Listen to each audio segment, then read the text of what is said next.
I never thought my own daughter would throw me out. Not as her mother, but as an extra mouth to feed. The words still echo in my head like a cruel joke. Sharper than knives. Heavier than stones. I used to believe family would never turn their back on you. I used to believe my daughter's love was eternal. How wrong I was. It happened on a quiet night, the kind of night that should have been ordinary. Dinner was already on the table. I had baked chicken pot pie, the way Chad liked it, golden crust, still steaming, sprinkled with thyme. Amanda sat beside him, scrolling her phone. Chad sipped from his beer bottle, smirking without reason, as though he owned the very air around him. I thought maybe the silence would eventually break. Instead, it shattered me. He didn't even look up at first. He chewed slowly, then set the fork down with a heavy clink. The kind of sound you don't forget. Then, casually, he said, "You know, maybe it's time we stop pretending this is temporary. We're not a charity." My hands froze.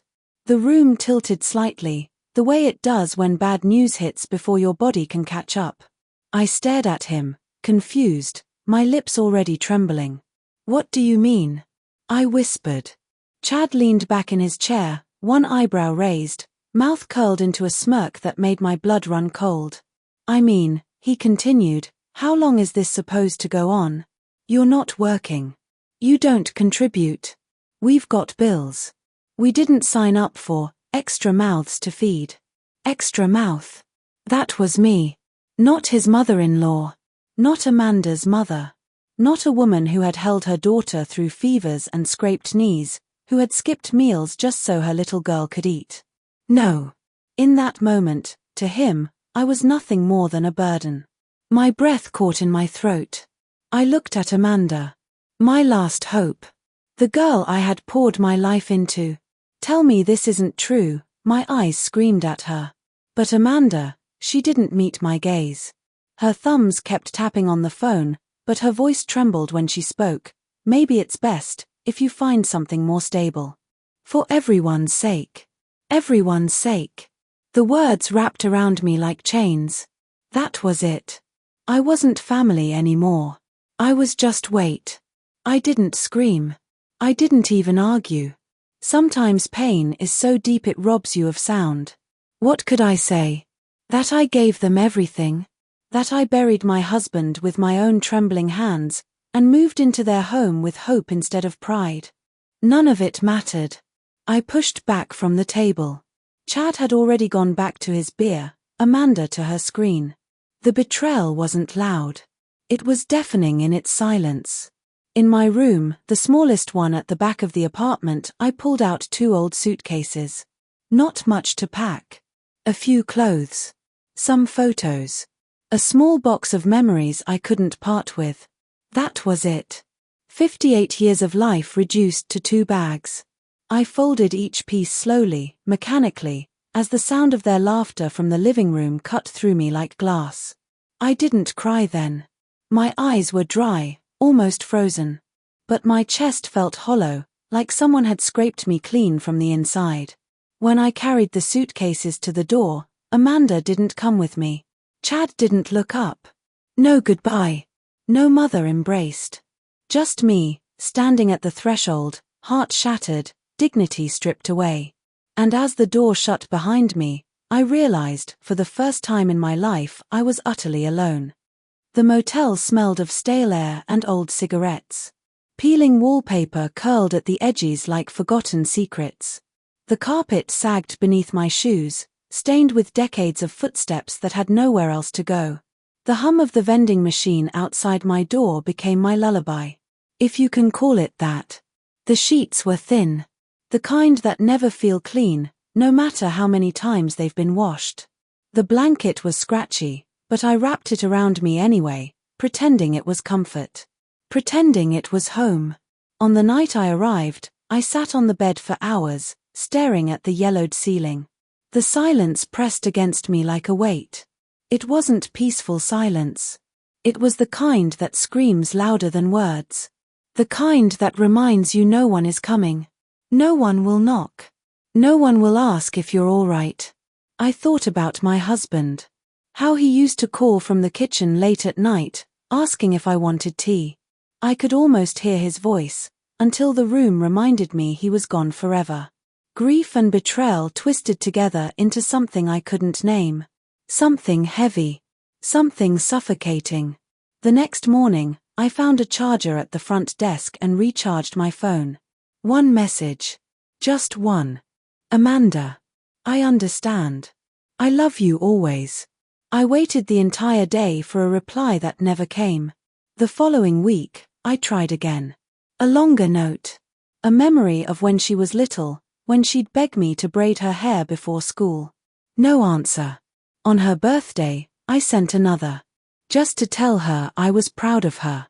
Still nothing. Text after text. Every time, silence answered back. I told myself maybe Chad had twisted things. Maybe she was too busy. But the truth was sharp, and it cut deeper every day. She had chosen him. Chosen his silence over my voice. Nights stretched into weeks. Restless hours of lying on that worn mattress, telling myself to keep breathing. Tears would come quietly, not the loud sobs people expect, but the muted kind. The kind where your body trembles but you don't make a sound because you know, no one will comfort you. That motel became my mirror. A place that reflected every loss, every scar, every betrayal. It was a room meant for strangers passing through. But I wasn't passing through. I was stuck there, with my memories, my shame, and my unanswered messages. And in that choking silence, I began to understand what it truly meant to be erased. Days turned into weeks. Still, no reply. Not once. Not even a simple okay. Every message disappeared into the void. Birthdays. Holidays. Little updates about the rain, or the flowers outside the motel window, all swallowed by silence. Her silence. My daughter's silence.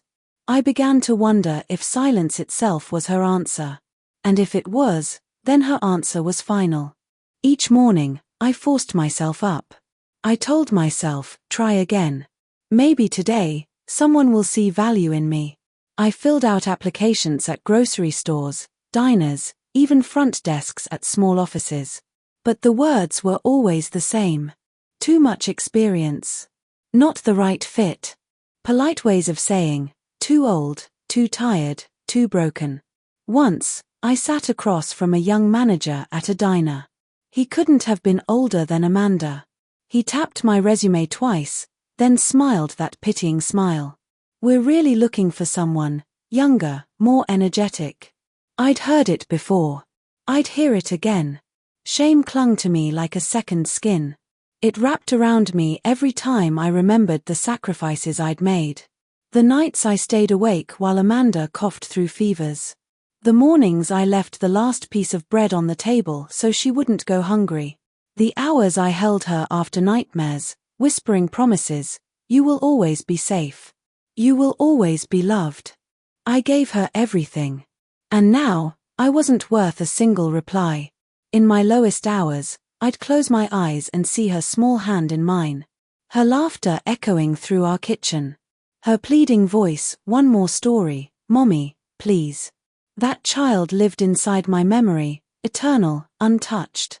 But the woman she became, she chose silence. Silence so sharp it cut deeper than any word. Silence that screamed louder than hate. Silence that told me, I no longer mattered. One night, I sat at the motel desk, my phone in my hands. Screen empty. No new messages. No flicker of love left. And that was when despair began to settle in, not sudden, not explosive, but slow, like water filling a sinking boat. And I realized, sometimes the cruelest betrayal isn't a shouted word. It's the silence of someone you gave your life to. One evening, I sat alone on the motel floor, sorting through the only box of keepsakes I had carried with me. Old photographs. Letters from years long gone.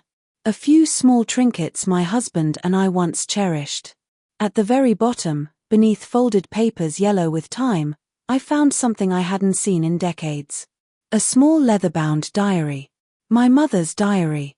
The leather was cracked, the spine barely holding. I ran my fingers across the cover, remembering how she used to write notes in the margins of cookbooks or on scraps of paper. I never imagined she had kept an entire diary. For a moment, I almost put it back. But something in me whispered, "Open it." I lit the old lamp on the side table. The pages smelled faintly of dust and ink, like secrets waiting to be told. At first, the entries were simple. Weather complaints. Lists of groceries. Whispers about church. Ordinary. Familiar. But then, I turned to an entry dated June. The ink darker, the handwriting shakier. And what I read made my breath stop mid-chest. He came again today. He said he wishes things were different. That he wishes I could be his wife. But he has a family, a business, a name to protect. Margaret must never know. She must never, ever know. My hands trembled. I read the line once. Twice. A secret affair. My mother. And Umi. I turned the page. Another entry. He leaves small payments. I try to refuse, but I need them. He says if anything happens, he will make sure she has something. Something of his. I pressed the diary to my chest, my pulse hammering in my ears. I wasn't just the unwanted widow sitting in a crumbling motel. I wasn't just the burden Chad had spat about. There was more, something my mother carried in silence. I kept reading. Lines half hidden, initials scribbled in ink. HJS 3 letters. Over and over. Then February's entry, he promised me arrangements. Not official, of course, it's too dangerous. But he said his lawyer, Mr. Goldstein, would know. Goldstein would protect the truth, even if I cannot. A lawyer. A trust. A secret that had been buried with her. I dropped the diary onto the bed, covering my mouth with both hands as the weight of it hit me. Could it be true? Was my life built on a hidden bloodline I never knew? For months I'd felt erased. Forgotten. But now I had a thread. A name. Goldstein. That night, for the first time since my daughter turned me away, a spark flickered inside me. Not joy. Not forgiveness. But something else. Hope. They thought they had stripped me of everything. But they had no idea. My mother had left me more than memories. She had left me a key. And if what those pages said was true, I was not powerless. Not anymore. 2 days later, I boarded a Greyhound bus bound for Dallas. The ride was long, quiet, filled with the hum of the engine and the weight of questions I couldn't answer. My small suitcase sat at my feet. My mother's diary rested in my lap. Every bump in the road made my hands tremble as I held it tighter. When the bus finally pulled into the terminal, my heart began to pound. Would this lawyer even exist? Would he laugh at me? Would the secret die the moment I asked for the truth? Leonard Goldstein's office was tucked away in a narrow street downtown. The kind of place you pass 100 times without ever noticing. Tall shelves full of books. Dust floating in the air. The smell of paper heavy with age. He was an old man now. His white hair thinned, his glasses perched low on his nose. And yet, the moment I said my mother's name, something flickered across his face. Recognition. Almost pain. I always wondered if you would come, he whispered. There's something I've kept, waiting for you. He pulled open a drawer and slid a yellowed envelope across the desk. The paper fragile, sealed with wax long gone brittle. My name written neatly, to my daughter, Margaret Louise. My breath caught. He leaned back and gave me a slow nod. It's time you know. With shaking hands, I broke the seal. Inside, a letter written in looping script I had only seen in newspapers. Harold James Sterling. Founder of Sterling Energy.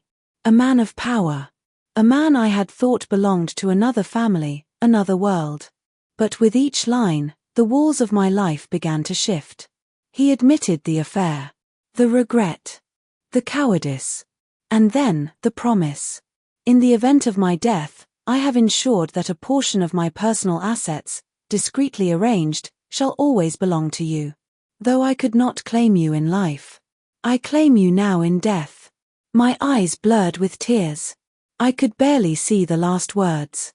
Goldstein slid a folder beside me, bank accounts, investments, property titles. More than money, it was proof. Proof that I had been seen, that I mattered. For months I had felt erased. But for once, I was not erased. I was chosen. The money didn't change me overnight. It didn't make me reckless or wild. If anything, it steadied me. For the first time in years, I had something solid beneath my feet. And with that came a clarity I'd never known before. I rented a small apartment downtown. Clean. Modern. Quiet. The kind of place Amanda and Chad would never imagine me affording. At first, I didn't know what to do with myself. I would sit in front of the mirror, wondering who this woman was. 58 years old. Widowed. Discarded by her family. And yet now, holding documents that could rewrite her life. I decided to start with the simplest change. Clothes. I sold the old blouses that sagged at the seams. I bought 2 well-fitted dresses, a blazer, and polished shoes. Nothing flashy. Not loud. But when I slipped them on, I felt taller. Not invisible. Not erased. Present. Next came knowledge. I had no empire in mind. No dream of riches. But if I was going to survive, I needed to protect what I had. So I began to learn. Late at night, while the city outside buzzed, I sat at my laptop. I watched videos about contracts, leases, business law. I read about real estate, how property could be shield and weapon both. Terms I had never spoken before began to roll off my tongue. Escrow. Market value. Title deeds. I wrote them down in a small notebook, repeating them until they belonged to me. Day by day, I felt myself changing. It wasn't quick. It wasn't dramatic. It was quiet. Slow as winter turning to spring.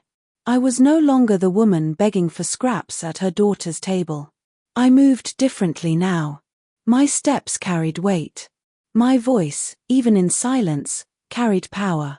And in the stillness of my apartment, I whispered words that became a vow: I will never be powerless again. From that moment, every choice I made carried intention. Every movement was deliberate. I paid attention to listings, auctions, faded notices on websites others ignored. I wasn't searching for revenge. Not yet.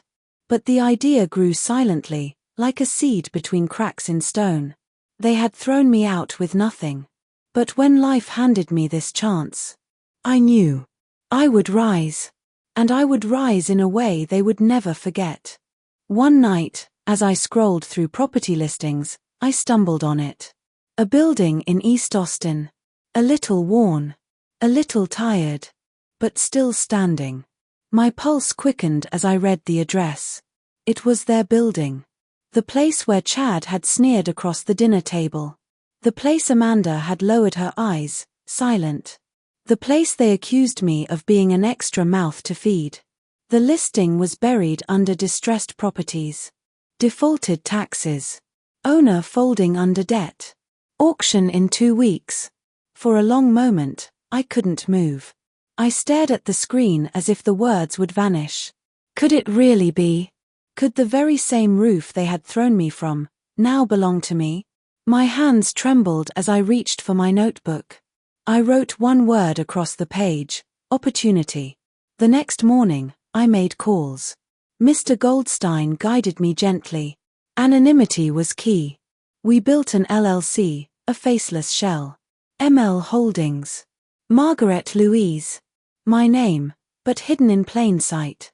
Paperwork was filed. Funds transferred. Every detail tied neatly under corporate folds. No one could trace it back to me. The days leading up to the auction were restless. I walked the city in silence, sipping coffee from corners that hid my anxious smile. I imagined Chad's face if he ever knew. But I reminded myself this wasn't about vengeance. Not entirely. It was about reclaiming a space where I had once been erased. Auction day arrived. A modest room. Rows of tired investors. A monotone voice announcing bids. The building came up, almost casually. The numbers climbed, but not high. Too risky for the eager. Too small for the giants. And just like that, ML Holdings placed the final bid.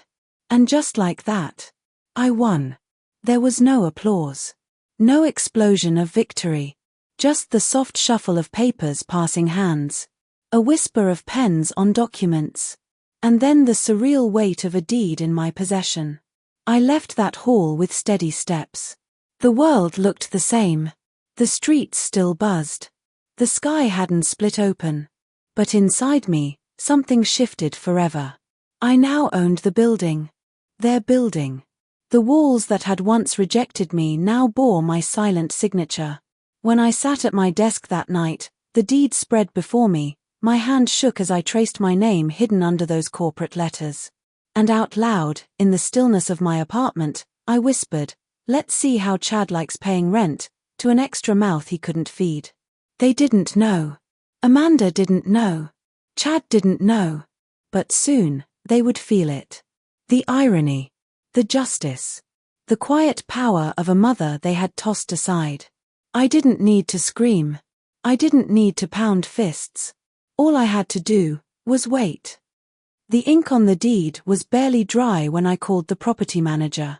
My instructions were simple. Routine changes. Legal. Quiet. Nothing dramatic. Letters went out to every tenant, typed neatly on company letterhead, ML Holdings. Renewals. Adjustments. Notices of inspection. For most tenants, the changes were modest, barely noticeable. A small increase here. An explanation there. Fair. Balanced. But for Chad and Amanda's unit, I tripled the rent. Not double. Triple. Market value plus the fees they'd conveniently ignored for months. Almost immediately, the storm began. I didn't see it. I didn't need to. I could feel it from miles away. Chad shouting, pacing, veins bulging in his forehead. Amanda repeating his words in trembling whispers. Bills dropped like weights onto their table where I had once poured love into meals. The same table where Chad had called me an extra mouth. And now he was choking on his own words. Paying rent to that same mouth. Calls began within days. The first one short. A confused message from Amanda. "Mom, something strange is going on. The rent, it went up. A lot. Can we talk?" I let it go to voicemail. For months, she had ignored my messages. She had read my love, my hope, and answered with silence. Now it was my turn. The next voicemail cracked a little more. "Please. Chad's losing it. I don't know what to do." Her voice broke at the edges, but I stayed quiet. Revenge wasn't loud. It wasn't screaming or fighting. It was silence, deliberate and heavy. The neighbors, meanwhile, whispered to the manager. They didn't mind the changes. Many of them even appreciated the repairs. It was only Chad, always Chad, making noise, blaming everyone but himself. His arrogance had no idea where to land because he couldn't see me. The mother he discarded. The woman he called worthless. And yet, I was the one pulling the strings. Each missed call from Amanda flashed across my phone. Each voicemail left unanswered was a quiet mirror of what she had given me. There was no satisfaction in her pain. No joy in Chad's rage. Only balance. This was not vengeance. This was consequence. The loudest justice is silence. It was late evening when the knock came. Soft. Hesitant. The kind of knock that almost hopes you won't answer. I opened the door and there she was. Amanda. Her face was pale, her eyes red, hair tied back carelessly. Her shirt hung wrinkled, her hands clutched the strap of her bag like it was the only thing holding her together. "Hi, Mom," she whispered. For a moment, neither of us moved. I simply stepped aside. She walked in, quiet, almost apologetic, as though afraid the floor might reject her too. I filled the kettle. The silence stretched, heavy. When the tea was ready, I placed 2 mugs down. Steam curled between us like unspoken words. Finally, Amanda broke it. "Chad," her voice caught before she forced the words out. "He isn't who I thought he was. He's angry. All the time. Blames the rent. Blames me. Blames the world." And she looked down, trembling. I stayed silent. Just like before. I didn't answer. I only let her speak. "I thought I was keeping the peace back then," she continued. "When we asked you to leave. I told myself I was protecting you from him. But the truth is I was protecting myself. I was a coward. And I hate myself for it." Her words cracked like glass breaking in the quiet room. Tears welled in her eyes. She gripped the mug with both hands, as if clinging to it might keep her from falling apart. "I don't expect forgiveness," she whispered. "I know I don't deserve it. I just wanted to feel safe near you again." The room stilled. I studied her face, the lines of regret, the child I once rocked to sleep still hiding behind tired eyes. I didn't answer right away. I couldn't. But in that fragile moment, I let her sit in my silence. Not punishment. Not forgiveness. Just presence. For the first time, she stayed there, across from me, broken, but reaching. And for the first time, I didn't feel erased. The notice went out like any other memo. A tenant meeting. Renovations. Questions welcome. No one suspected anything. That was the point. I arrived early and took a seat near the back. Charcoal blazer. Hair down in soft waves. Nothing like the woman who once stood at a kitchen table begging for a word. The room filled slowly, strollers, grocery bags, tired faces from long shifts. Then the door swung open. Chad walked in with the swagger of a man who wanted a fight. Amanda followed 2 steps behind, eyes down, hands fidgeting with her sleeves. He scanned the front for a target and found only the property manager tapping a laptop. "Where is she?" Chad demanded. "I want the owner. Today." All questions after the presentation, the manager replied, voice even. Slides clicked. Upgrades. Insulation. Security cameras.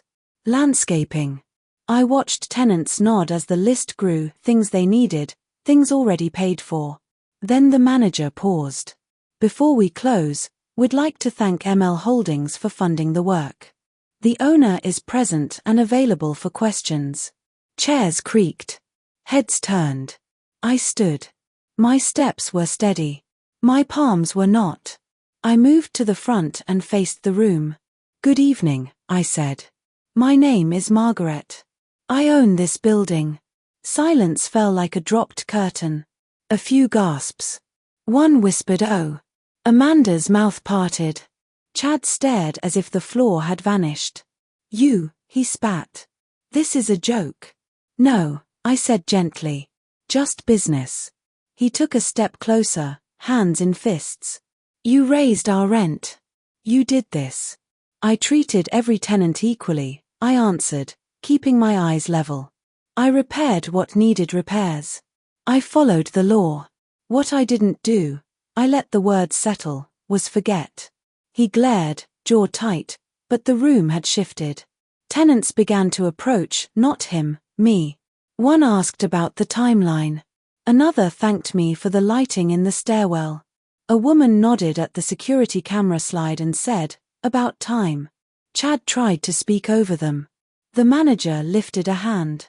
"Please, one at a time." Amanda remained seated, hands knotted in her lap. Her eyes found mine. "Mom," she whispered, as if the word itself might break. I turned to the room. "If you have questions about the work, I'll stay after and answer each one." Then, to Chad, softly, "This isn't a game." He had no comeback that could change what everyone already saw, a calm woman standing where he never imagined she could stand. Power did not shout that afternoon. It breathed. And it chose me. Section 12, resolution and reflection. After the meeting, the storm didn't explode. It thinned. Like fog burning off in slow sunlight. Chad paced for days, then weeks. Threats by email. Half-truths muttered in the courtyard. A final message arrived, sharp, desperate, sloppy. My attorney replied with records, dates, and consequences. Silence followed. He moved out quietly one Friday, the kind of departure that leaves a room colder than before. He signed what needed signing. He kept his words to himself. Amanda did not move fast. Healing never does. She found a tiny studio near her job. She started therapy on Tuesday evenings, art class on Thursdays. Some days she texted, "I'm trying." Other days, she said nothing at all. I learned to let both be enough. We met for tea on Sundays. No big conversations, just steam curling up between us, and the slow return of a daughter's eyes that could hold their mother's gaze. She brought a painting one week, a phoenix in dark reds and golds. "For your wall," she said. I hung it above the fireplace. It suited the room. It suited us. When the building sale cleared in spring, there was no victory parade. Just signatures. A promise released. I sat in my car afterward and cried for exactly 2 minutes, grief for the woman who slept in a motel counting coins, gratitude for the one who found her feet. Half the proceeds went to a shelter for women and children. I asked that the new wing carry my mother's name. The Eleanor House. A place for anyone who needed a room where the silence didn't scream. The other half became a small home under old oak trees, 2 bedrooms, a porch swing, tomatoes I would probably overwater. It was enough. Amanda helped me carry boxes. We argued gently over where to put the kettle and laughed when neither of us liked the carpet runner. We didn't speak about the night I left her apartment with 2 suitcases. We didn't need to. The space between us had changed shape. One evening, she stood at the doorway with her keys and said, "I didn't forget who you are.